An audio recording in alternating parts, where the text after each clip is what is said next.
असलामुअलैकुम दोस्तों, क्या हाल है? ठीक हो दोस्तों? अज की वीडियो के दसना है बई खादां दा प्रोटोकॉल कदन तक तुसी मुकम्मल करना है और उसका फ़ायदा कितना है और उस दे पानी कितना रखना है।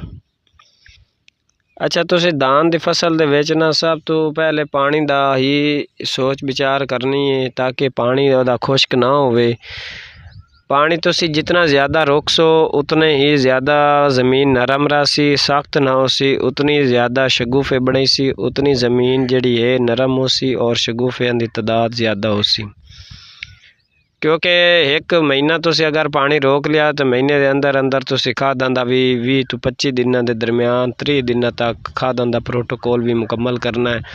और जेड़े वो शगुफे बनसे या जेड़े वो शगुफे होने उन्ना ही बीज लैना है। जेड़े बाद महीने तो बाद शगुफे भी 45 दिनों तक निकलते रहते हैं। वो शगुफे अगर निकलसन तो वो तुहाडे शगुफे पराली बन जासन, लेकिन वो तुहाडा बीज या तुहाडी एवरेज या तुहाडी पैदावार बिल्कुल ना होसी।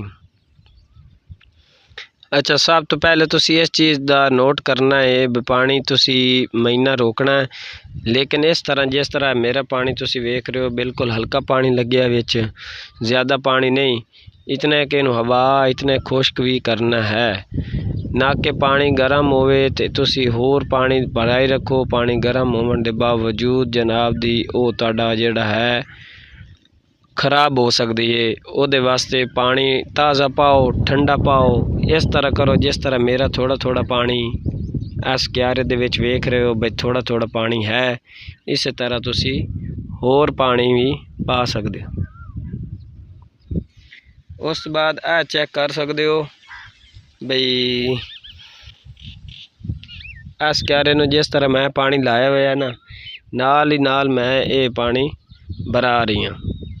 तो इस तरह तुसी कर सकते हो और वो शगुफे तुहाडे कामयाब हैं जेड़े तुसी पहले जनाब दी निके लावने और खुराक भी नानू पूरी हो जावनी ते बाकी तुहाडे बिल्कुल नाकाम हैं।